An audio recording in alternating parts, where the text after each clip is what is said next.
भारत में सामाजिक बुराइयों को दूर करने के लिए कभी भी जो भी कदम उठाए जाते हैं उसमें हमेशा एक खास मजहब की लोगों को तकलीफ क्यों होती है, मेरे समझ की बाहर है। चाहे वो धरती का बोझ कम करने के लिए जनसंख्या नियंत्रण कानून बनाने की बात हो, या फिर स्कूल कॉलेज में धार्मिक पोशाक पर प्रतिबंध का मामला हो, या फिर शरणार्थियों को रोकने के लिए एनआरसी का मामला हो, हर बार मुल्ले मौलवी विरोध का झंडा उठाकर खड़े हो जाते हैं। इस बार कुछ ऐसा ही दिखाई जा रहा है, वो भी आसाम में। नमस्कार मित्रों, मैं हूं दीपक कुमार रथ और उदय इंडिया डिजिटल में आप सबको तहे दिल स्वागत है। हमारा शास्त्रों में कहा गया है, जगत पूज्ये जगत वंदे सर्वशक्ति स्वरूपिणी पूजं गृहाण कौमारी जगन मातर नमस्तुते। यानी कन्या रूपी बालिकाओं का पूजन किया जाना चाहिए और करते भी हैं नवरात्रों में, क्योंकि वह जगदम्बा का साक्षात स्वरूप होती है कन्या। लेकिन इसी भारत भूमि पर नन्ही बालिकाओं की शादी करा दी जाती है, ये खबर आपने पढ़ी होगी, और जिसकी वजह से उस कन्या की जीवन अंधकारमय हो जाता है। इसी सामाजिक बुराई को दूर करने के लिए आसाम की सरकार ने एक बड़ा अच्छा कदम उठाया है। आसाम का मुख्यमंत्री हेमंत बिस्वा शर्मा की सरकार बच्चियों की शादी करने वालों के खिलाफ कार्रवाई कर रही है। अच्छी बात है ना भाई। मुख्यमंत्री के आदेश पर आसाम पुलिस ने 23 जनवरी को राज्य भर में बाल विवाह के खिलाफ अभियान शुरू कर दिया है, और जिसके तहत 14 साल से कम उम्र की लड़कियों से शादी करने वाले पुरुषों पर पॉक्सो एक्ट के तहत केस दर्ज किया जा रहा है, जबकि 14 से 18 साल की लड़की से शादी करने पर बाल विवाह रोकथाम कानून के तहत केस दर्ज हो रहा है। और सरकार ने यह कदम इसीलिए उठाया क्योंकि राष्ट्रीय परिवार स्वास्थ्य सर्वेक्षण की रिपोर्ट में यह बताया गया है कि आसाम में मातृ और शिशु दर पूरे देश में सबसे ज्यादा है, जिसकी मूल वजह है कम उम्र में विवाह। जिसके बाद राज्य सरकार ने इन समस्याओं के समाधान के लिए कड़े कदम उठाने का फैसला लिया है। केंद्र सरकार ने 2021 में ही प्रस्ताव पास करके लड़कियों के विवाह की उम्र 18 साल से बढ़ाकर 21 साल कर दी थी। इसके बावजूद आसाम समेत देश की कई पिछड़े राज्यों में धड़ल्ले से नाबालिग बच्चियों की शादी कराई जा रही थी। लेकिन आसाम में पानी सिर के ऊपर चला गया था, और जिसके वजह से सरकार को उसके खिलाफ कड़ा अभियान चलाने की जरूरत पड़ी।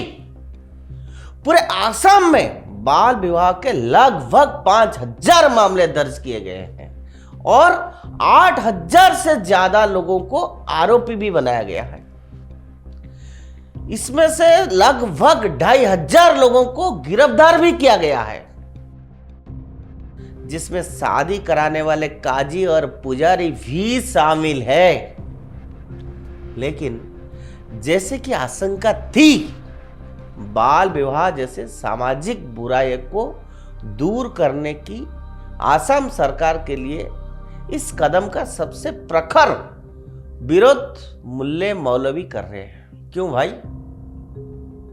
और इससे अपने मजहब पर हमला करा दे रहे हैं। हमला। मुस्लिम नेता यह सवाल उठा रहे हैं कि जिन बालिकाओं की शादी हो गई है और उनके बच्चे हो गए हैं, उनकी पतियों की गिरफ्तारी से वो बेसहारा हो गई है।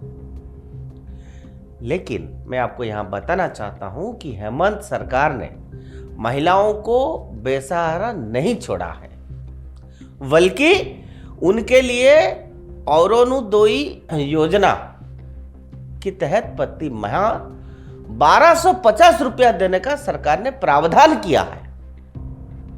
हालांकि बाल विवाह के आरोप में गिरफ्तार होने वाले लोगों में से हिंदू और दूसरे समुदाय के भी लोग हैं, लेकिन कोई भी समुदाय संगठित रूप से हेमंत सरकार के इस कदम का विरोध नहीं कर रहा है।